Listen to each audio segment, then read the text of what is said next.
¿Cuál es el mayor error de los pastores? Chan, así se me oscurece la cámara. El mayor error de los pastores. Bueno, es medio hiperbólico decirlo de esta manera, obviamente, cada cual podrá tener su opinión, pero en estas semanas escuché algunas cosas, escuché algunas anécdotas, leí unos tweets que nos mandó ahí nuestro amigo Mariano, que varias de estas tenían que ver con una misma temática, entonces me quedó ahí y dije, vamos a charlarnos en el calzón quitado de esta semana, que tiene que ver con historias de pastores que se fueron metiendo grandes macanas de diferente índole, fueron cometiendo grandes errores o errores importantes y, como les digo, algunos tenían que ver con, bueno, fallas morales grandes y graves y otras tenían que ver con quizás fallas más del estilo éticas, si se le podría decir.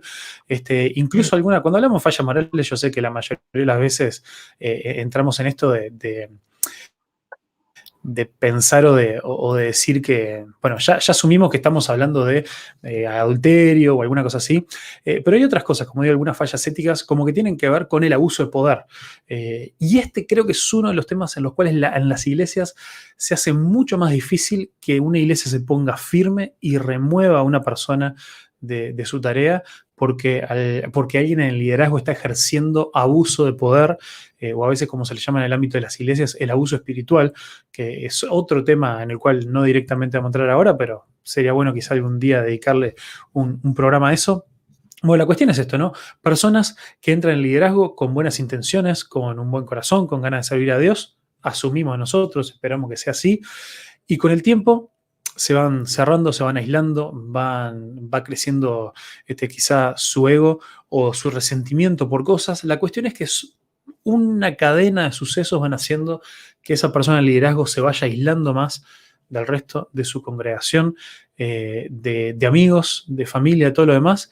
Entonces después llega un día que explota alguna bomba, pasa algo y tiene que ver con esto. Y entonces, si bien uno podría señalar como un montón de fallas o de pecados específicos, a lo que me refiero yo que quizá podríamos catalogar como el mayor error de los líderes, de los pastores, es no tener quien realmente, de verdad y en serio, los lidere y los guíe. ¿Por qué? Porque si quizás estuviéramos abiertos a esto, si quizá hiciéramos de esto algo, lo naturalizáramos mucho más, si quizá creáramos una cultura de vulnerabilidad donde los líderes pudieran hablar de este tipo de cosas, donde los líderes pudieran tener sus propios líderes, un grupo de personas de confianza a quien rendirle cuentas, quizá muchos de estos otros grandes errores y metidas de pata, como le queramos llamar, pecados, sin duda le tenemos que llamar, se podrían evitar, se podrían haber evitado. Entonces, esta es como mi opinión que tiro ahí. Muchas de estas cosas se podrían evitar si los líderes y pastores fuéramos a su vez pastoreados. La pregunta que nos queda ahora acá es ¿cómo? ¿Cómo es que un pastor puede llegar a ser pastoreado? Y creo que según la situación en la que esté, el lugar donde esté sirviendo, puede haber varias respuestas. Y quiero tirar un par nomás y después acá ya la empezamos a charlar con Felipe y con Daniel.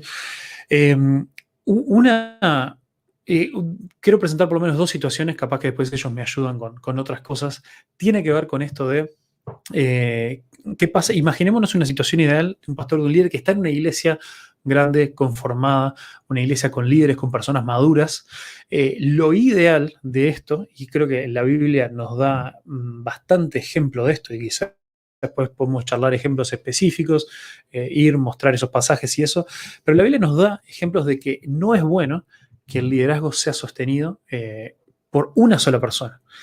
Ahí hay muchos modelos y según a veces las denominaciones le van dando diferentes nombres, diferentes cosas.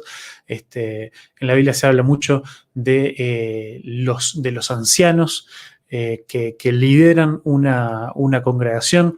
Después hoy en día a veces se habla mucho más de la pluralidad de pastores.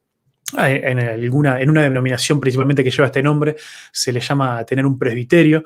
La cuestión es que buscar en una iglesia donde pueda haber varios hermanos maduros, levantar diferentes líderes que todos puedan sobrellevar las cargas los unos de los otros, apoyarse ministerialmente, pero también apoyarse en la vida íntima, personal, poder rendirse cuentas mutuamente bueno, y que no sea solamente una cuestión de dividirnos el trabajo de la iglesia.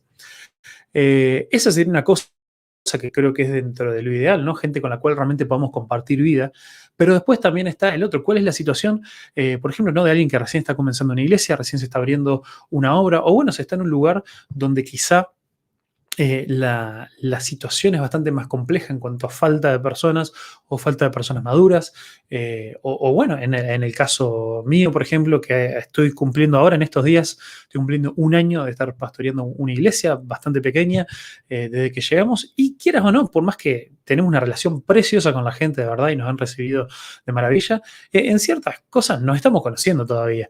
Y quizás es difícil decir que, bueno, que nos podemos estar pastoreando entre todos.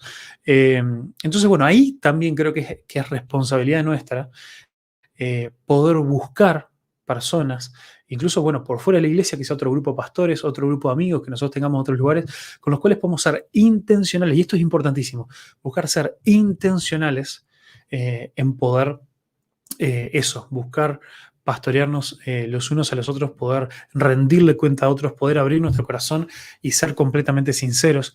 Y digo esto intencional, y ya es lo último que digo esto de ser intencionales porque muy seguido en este tipo de situaciones escuchamos mucho esto de, bueno, no hay nadie que me apoye, o la denominación no hace esto o aquello, o nunca hay nadie que venga y apoye al pastor. Bueno, todo bien, pero en esto se trata, ya es un tema de responsabilidad del pastor buscar quién. Nosotros, si tenemos esa necesidad, si no tenemos un grupo de personas, de amigos con quien poder fomentar ese tipo de relación, es necesario que lo salgamos a buscar. Lo salgamos a buscar en oración, en consideración, en un montón de cosas, pero no podemos tener la excusa de simplemente, bueno, nunca nadie vino a mí y me dijo y lo que sea. No, si estás en una posición de liderazgo y te das cuenta que tenés esta vulnerabilidad de no tener vos a quien rendirle cuenta, tenés que salir a buscarlo. Es algo realmente importante que lo puedas hacer. ¿Para qué? Para proteger tu vida, tu corazón. Y obviamente esto no es algo a prueba de balas, pueden pasar cosas igual, pero sí son pasos que uno puede empezar a dar para plantear ciertas cosas.